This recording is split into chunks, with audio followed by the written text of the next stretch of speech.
महाराष्ट्र राज्य प्राथमिक शिक्षक मध्यवर्ती संघटना सर्व शिक्षक संघटना समन्वय समिती नाशिक 9/7/2026 शिक्षकांच्या BLO कामाविषयी तसेच विविध प्रकारच्या मागण्यांविषयी गोल्फ मैदान नाशिक ते जिल्हाधिकारी कार्यालय मोठ्या प्रमाणात मोर्चाचं आयोजन करून जिल्हाधिकारी यांना निवेदन देण्यात आलं। या प्रसंगी त्यांच्या विविध मागण्यांच्या संदर्भात महाराष्ट्र राज्य प्राथमिक शिक्षक मध्यवर्ती संघटना शिक्षक समन्वय समिती महाराष्ट्र राज्य प्राथमिक शिक्षक समिती महाराष्ट्र CT उत्तीर्ण शिक्षक कर्मचारी कृती समिती व अन्य समविचारी शिक्षक संघटनांच्या माध्यमातून उपरोक्त विषयांवर तसेच राज्यातील स्थानिक स्वराज्य संस्थांच्या प्राथमिक शाळा विद्यार्थी आणि शिक्षकांच्या बाबतीत घेतलेले जाणारे निर्णय हे शिक्षकांच्या मनस्ताप वाढविणारे तसेच स्थानिक स्वराज्य संस्थांच्या शाळांचे शिक्षकांचे भवितव्य अंधारात ढकलणारे, शासनाने हे कोणत्याही प्रकारची सकारात्मक भूमिका न घेता उलट वेगळे अन्यायकारक निर्णय घेऊन आम्हाला त्यापासून वंचित ठेवले। कार्य शिक्षकांवर लाभलेली TET माननीय सर्वोच्च न्यायालयाने घ्यायला दिलेल्या मागण्यांबाबत मान्यता मिळावी। या प्रसंगी महिला राज्य नेत्या मुक्ता पवार, प्राथमिक शिक्षक संघाच्या मैदान आघाडीच्या संगीता पवार, विजय बडे यांच्यासह महाराष्ट्र राज्य प्राथमिक शिक्षक व पदाधिकारी या ठिकाणी मोठ्या संख्येने उपस्थित होते। या प्रसंगी महाराष्ट्र राज्य प्राथमिक शिक्षक मध्यवर्ती समिती संघटनेचे अध्यक्ष जिल्हाध्यक्ष रमेश गोविंद राज्य कार्यवाह संजय पगार, राजेंद्र बागुल, सर्व संघटनेचे पदाधिकारी यांनी आपली या ठिकाणी प्रतिक्रिया व्यक्त करून पुढील कार्यालय लवकरात लवकर व्हावी या माध्यमातून आदेश व्हावा याकरिता निवेदन देण्यात आले। वृत्तसंकलन अधिकार न्यूज, संचालक संपादक प्रवीण नेटावणे, नाशिक रोड, नाशिक।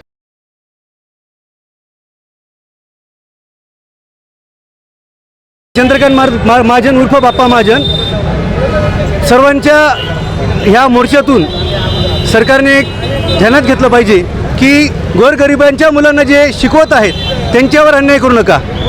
सर्वच अधिकारी हे जिल्हा परिषद स्थानिक स्वराज्य संस्थातून शिकलेले आहेत, त्यांना चांगली गुरुदक्षिणा द्या, मराठी शाळा टिकल्या पाहिजे यासाठी प्रयत्न केला पाहिजे। माझा महत्त्वाचा मुद्दा लेकरांसंदर्भातला आहे। आमचे जे विद्यार्थी आहेत आदिवासी बांधवांची मुलं आहेत, त्यांच्याकडे जन्मतारखेचा दाखला नाही, त्यामुळे आधार कार्ड निघत नाही। आधार कार्ड निघत नसल्यामुळे ते आमच्या पटसंख्येवर दिसू शकत नाही UDISवरती। UDISवर दिसल्यामुळे किंवा तो पटग्राह्य न धरल्यामुळे संच मान्यतेमध्ये अनेक शिक्षक उडले जातात। त्यामुळे मी मायबाप सरकारला एक विनंती आहे, आमचा जो विद्यार्थी आहे ग्रामीण भागातला त्याच्यासाठी एक खिडकी योजना राबवावी, त्यांचे आधार कार्ड कसे सुलभ पद्धतीने मिळतील, कारण ते पालक मजुरी करायला जातात, त्यांना 2-3 दिवस मजुरी करून बुडवावी लागते आणि ते आधार कार्ड निघत नाही। नाशिकला यावं लागतं, काहींना मुंबईला जावं लागतं, काहींचा थंब उमटत नाही बालकांचा, असे अनेक प्रश्न आहेत।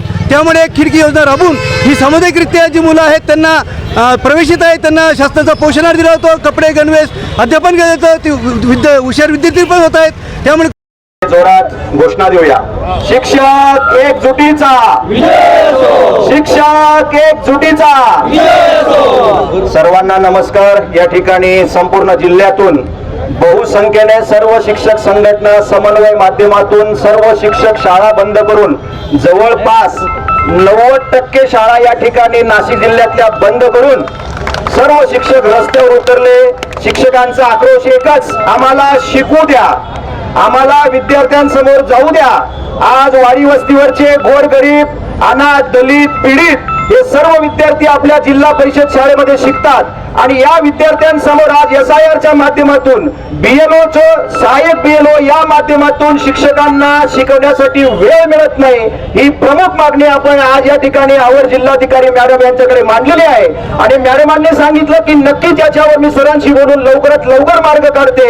विशेष म्हणजे जे आत्ता दिले जाणारे ऑर्डर्स आहेत सहाय्यक BLOच्या त्या 100% रद्द कराव्यात अशी मागणी आपण त्या ठिकाणी मांडलेली आहे आणि मॅडमांनी त्यावर सकारात्मक असं आपण लगेच मार्ग काढूया असं आश्वासन पण दिलेलं आहे। मित्रांनो, हाच विषय नाही, अनेक अशैक्षणिक कामं आपल्याला बाधा आणतायत। माननीय नामदार दादासाहेब भुसे यांचं कर्तृत्व चांगलंच आहे, त्यांनी आता या ठिकाणी शाळा प्रवेशोत्सव निर्माण केला, चांगल्या प्रकारे सामान्य लोकांपर्यंत पोहोचण्यासाठी माध्यम निर्माण करून दिलं। एका बाजूला CBSE क्लास सुरू केले, एका बाजूला विद्यार्थ्यांची गुणवत्ता राखण्यासाठी CSR फंडाचे आयोजन केले। मात्र साहेबांचे प्रयत्न चांगले आहेत, साहेब फार प्रयत्न करतायत, पण एका बाजूला महसूल डिपार्टमेंट, तहसील डिपार्टमेंट आपल्याला जर्जर करून सोडतंय। आज आपल्याला शिक्षकांना विद्यार्थ्यांसमोर जाऊ देत नाही आणि म्हणून हे आंदोलन या काळात पुढे जर यानंतर सुद्धा आपल्या या ऑर्डर कॅन्सल झाल्या नाहीत तर यापुढे हे आंदोलन आपल्याला तीव्र स्वरूपाचं करावं लागेल। आणि मित्रांनो, याच्यात एक आणखी सांगतो, TET संदर्भात आम्ही बोललो,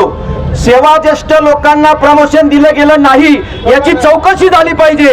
कारण 1925चं पत्र कुठून तरी तोडून मोडून काढण्यात आलं. त्या पत्राच्या माध्यमातून 54 वर्षाच्या, 52 वर्षाच्या, 53 वर्षाच्या, 50च्या पुढच्या शिक्षकाच्या समोर 6 वर्ष सेवा असलेला मुख्याध्यापक होतोय, केंद्र प्रमुख होते आणि विस्तार अधिकारी होतोय. ही एक शर्मेची बाब आहे की ज्येष्ठतेने जर प्राधान्याने जर आपल्याला पदोन्नती असली पाहिजे तर अशा पद्धतीचा न्याय का. आणि विशेष म्हणजे आपल्या या वयात सुद्धा लोकांनी टीईटी पास केली.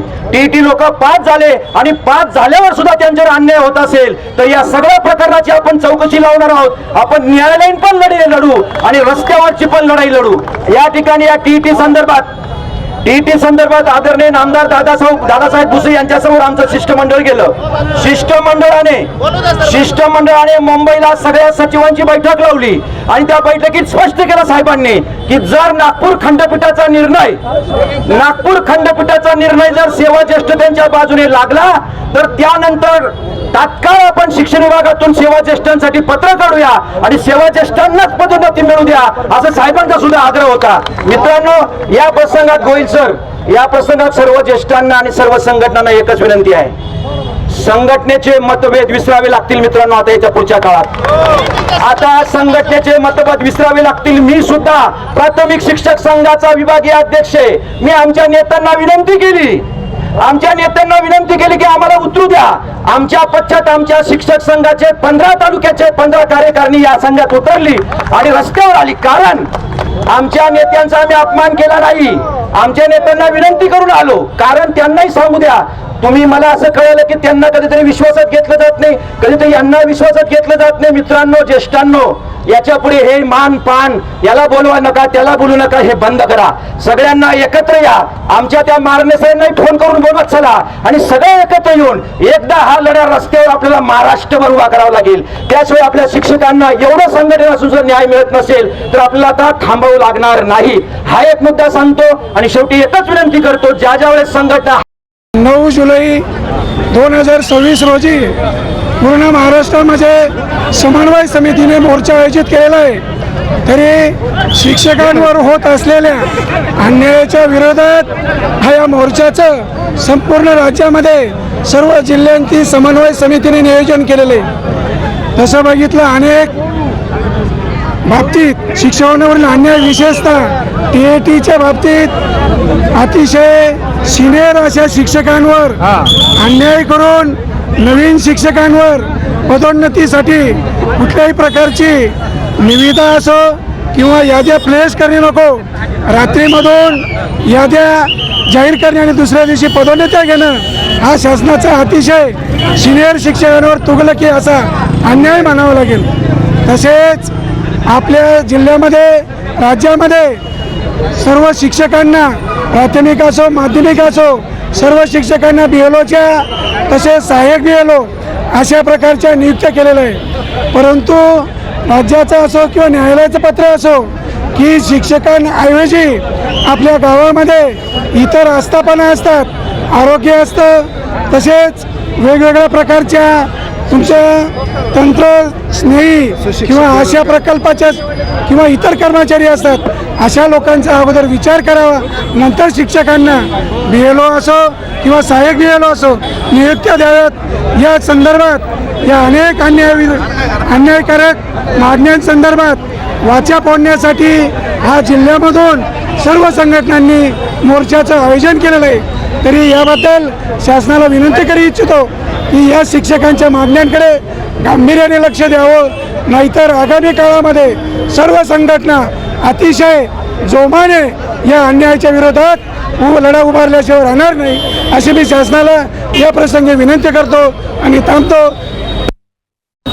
समन्वय समितीच्या वतीने हॅलो सर्व मी श्री राजेंद्र बागुल, प्राथमिक शिक्षक आहे. महाराष्ट्र राज्य शिक्षक समन्वय समितीने हा जो मोर्चा काढलेला आहे, हा मोर्चा अतिशय शिक्षकांच्या वेठबिगारीसारखं कामं लावण्यामुळे शिक्षकांचा प्रचंड संतोष या मोर्चातून तुम्हाला दिसत आहे. या मोर्चामध्ये लाखो शिक्षक सहभागी झालेले आहेत. हा मोर्चा का आहे तर महाराष्ट्र राज्यातील सर्व शिक्षकांना नको ती कामे लावली जातात आणि शाळा वाऱ्यावर सोडून, आणि जसं शाळाबाह्य विद्यार्थी राहायचे तसं आता शिक्षकही शाळाबाह्य झालेले आहेत आणि शिक्षकांना बाहेरची कामं लावून शाळांमध्ये शिक्षक देता का शिक्षक असं गावकऱ्यांवर म्हणण्याची वेळ आलेली आहे. आणि वेगवेगळे कामं, SIRचे कामं असतील, वेगवेगळे कामं असतील, सर्वेक्षणाचे कामं असतील, हे शिक्षकांना का देतात? नेहमीच सर्वांना प्रश्न पडतो की सर्व कामं करण्यासाठी एकमेव कर्मचारी म्हणजे शिक्षकच आहेत का? बाकीचे कर्मचारी महसूल असेल किंवा ग्रामपंचायत विभाग असेल, आरोग्य, कृषी विभाग, हे कर्मचारी कोण हे गावाला साधी ओळखसुद्धा होत नाही.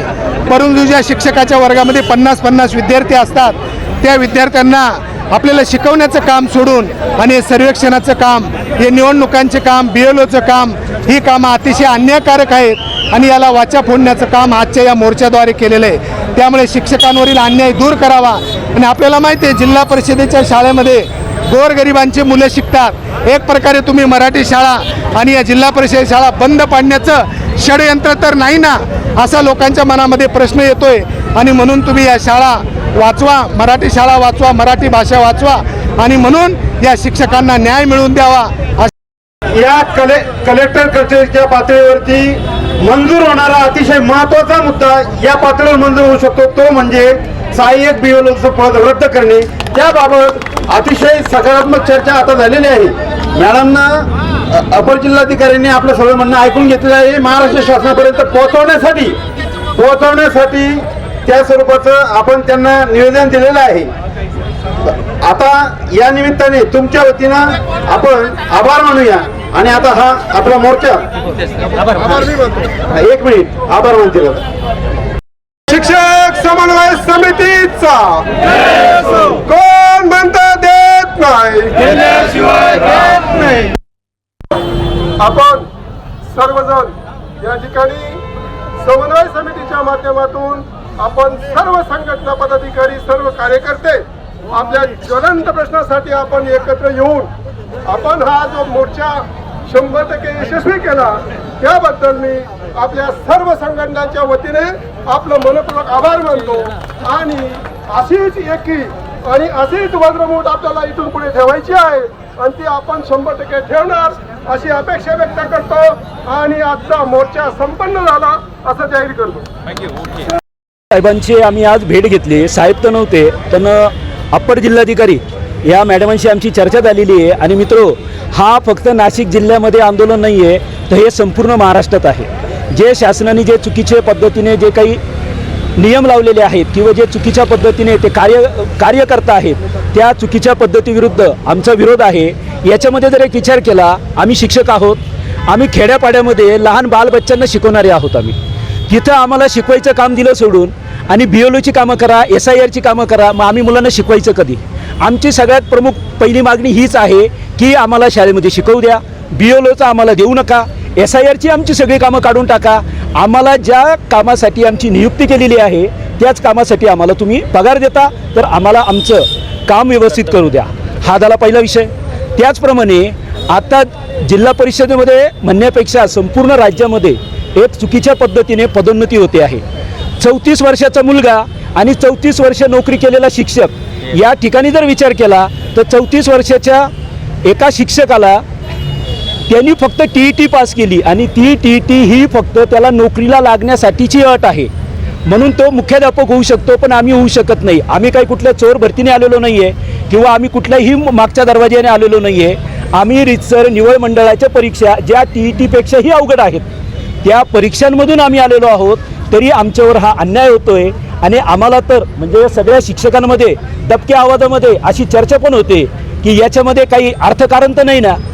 आणि बऱ्याचशा शिक्षकांची मागणी अशी पण आहे, या जर कारण जर खरंच असं काही असेल आणि आपलं शासन जर या भ्रष्ट जे कोणी कॉन्ट्रीब्युशन करून किंवा चुकीच्या पद्धतीने पैसे गोळा करून जर असं काही करत असतील तर यांच्या संदर्भामध्ये सुद्धा लवकरच SITची चौकशी का लागू नये. कारण याच्यामुळे सरकार बदनाम होतोय. बदनाम करणारे वेगळे आहेत, सरकार प्रामाणिक आहे, पण सरकारने यांची प्रामाणिकपणे जर चौकशी केली तर 100% यांचं पितळ उघडं होईल. आणि जी दबक्या आवाजामध्ये चर्चा येते की यांनी एवढे घेतले तेवढे घेतले, ते सुद्धा शासनाला कुठेतरी आपण त्या हिशोबाने पण प्रयत्नात आहोत. त्याचप्रमाणे जे BLO आहे आणि हे जे आंदोलन आहे हे फक्त नाशिकमध्ये नव्हे तर संपूर्ण महाराष्ट्रात होतं आहे. तर यावरती या ठिकाणी शिक्षण मंत्र्यांनी आजच्या ह्या आंदोलनाची दखल घेतलेली आहे. थोड्या वेळापूर्वी मालेगाव ठिकाणचे जे काही आमचे मित्रपरिवार आहेत त्यांच्याशी त्यांची चर्चा झाली असं त्यांचं म्हणणं आहे. तर याच्यामध्ये योग्य असा निर्णय घेऊ आणि सर्व ज्येष्ठ शिक्षकांना योग्य असा न्याय दिला जाईल असं आम्हाला आमच्या शिक्षक मित्रांकडनं मालेगाव परिसरातील जे शिक्षक मित्र आहेत त्यांच्याकडनं आम्हाला ही गोष्ट कळलेली आहे. संपूर्ण महाराष्ट्रामध्ये या ठिकाणी निर्देश एकच करतोय की आता ज्या संपूर्ण महाराष्ट्रामध्ये पदोन्नत्या झालेल्या आहेत त्या चुकीच्या आहेत, त्या रद्द कराव्या. 1/9/2025च्या अगोदर जे TET आहेत त्यांनाच प्रमोशन का, त्याच्यानंतरच्यांना का नाही. आणि शासनाने जर 1 सप्टेंबर 2028पर्यंतची मुदत दिलेली आहे तर त्याच्या आधी हा पदोन्नतीचा घाट का घातला जातोय. जर हे सर्व बंद झालं नाही तर येत्या काळामध्ये पूर्ण शाळा बंद आंदोलन, ज्या पद्धतीने मागच्या काळामध्ये 56 दिवसाचं आंदोलन झालं होतं, काय सांगता यावं, त्याची सुद्धा पुनरावृत्ती होण्याची शक्यता आहे.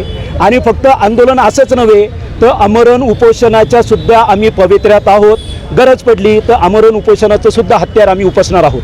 या आंदोलनात किती शिक्षक सहभागी? मध्ये कमीत कमी 90% पुढे शिक्षक हे 1 दिवसाच्या हे आंदोलन करण्यामागे आम्ही कुठली आर्थिक मागणी या ठिकाणी करत नाहीये. या आंदोलनाचं वैशिष्ट्य तेच आहे की आमची कुठली आर्थिक मागणी नाही, म्हणजे वेतनवाढ असेल किंवा वेतन आयोग असेल, कुठली आर्थिक मागणी नाही. आमची मागणी जी आहे ती आम्हाला मुलांना शिकू द्या, ही एक मागणी घेऊन या ठिकाणी आम्ही रस्त्यावर उतरलोय. की शासन आम्हाला अशैक्षणिक कामं असतील, ऑनलाईन कामं असतील, वेगवेगळ्या प्रकारचे कामे लावून आमचा वेळ या ठिकाणी घेते आणि आम्हाला विद्यार्थ्याकडे जाऊ देत नाही. समाजामध्ये आमची बदनामी होते. पण आमची मागणी ती आहे की आम्हाला BLOची कामं, SRची कामं, म्हणजे महिने झालेले कामं, एका शाळेतले जर 7 गुरुजी असतील तर 4 लोक घेतले, 2 पैकी 2 घेतले, 4 पैकी 3 घेतले. एवढे लोक जर कामाला बाहेरच्या कामाला झुंपले तर विद्यार्थ्यांना शिकविल कोण. अशा प्रकारची वाताहत या ठिकाणी जाणीवपूर्वक शासन करते. आणि शासन, मला असं वाटतं की जाणीवपूर्वक या शाळा बंद करण्यासाठी किंवा बदनाम करण्यासाठी शासन करते. ही भूमिका शासनाने बदलली पाहिजे. आज संच मान्यता असेल, SRची कामं असतील, TETचा मुद्दा असेल की या देशामध्ये NCTच्या कार्यक्रम 23 मध्ये केंद्र सरकारने बदल केला आणि शिक्षक असण्यासाठी तुम्ही TET असले पाहिजे असं माझं बंधन केलं. पण याचा अभ्यास या राज्य सरकारने केला नाही. राज्य सरकारने जे आमचं हे 9 जुलैचं धरणं आंदोलन आम्ही आयोजित केलेलं आहे सर्व शिक्षक संघटना समन्वय समितीतर्फे. तर अनेक अशैक्षणिक कामे आम्हाला लावली जातात, त्यामुळे आमचे विद्यार्थी गोरगरिबाचे हे उघड्यावर असतात आणि त्यांच्याकडे लक्ष द्यायला कोणी नसतं. आणि सर्वात महत्त्वाचं म्हणजे आम्ही TET पात्र सेवा ज्येष्ठ शिक्षक असून देखील जे ज्युनियर शिक्षक आहेत त्यांना ते सेवेत लागण्याकरता ते TET पास झालेले होते, त्यात त्यांनी तिथेही लाभ घेतला आणि आज TETचा लाभ घेऊन आणि त्यांच्या पदोन्नत्या होत आहेत व सेवा ज्येष्ठ शिक्षक यापासून वंचित होत आहे. तर मी शासन आणि प्रशासन या दोघांना शिक्षक संघटनांच्या समन्वय समितीतर्फे विनंती करते की त्यांनी सेवा ज्येष्ठ शिक्षकांना न्याय द्यावा.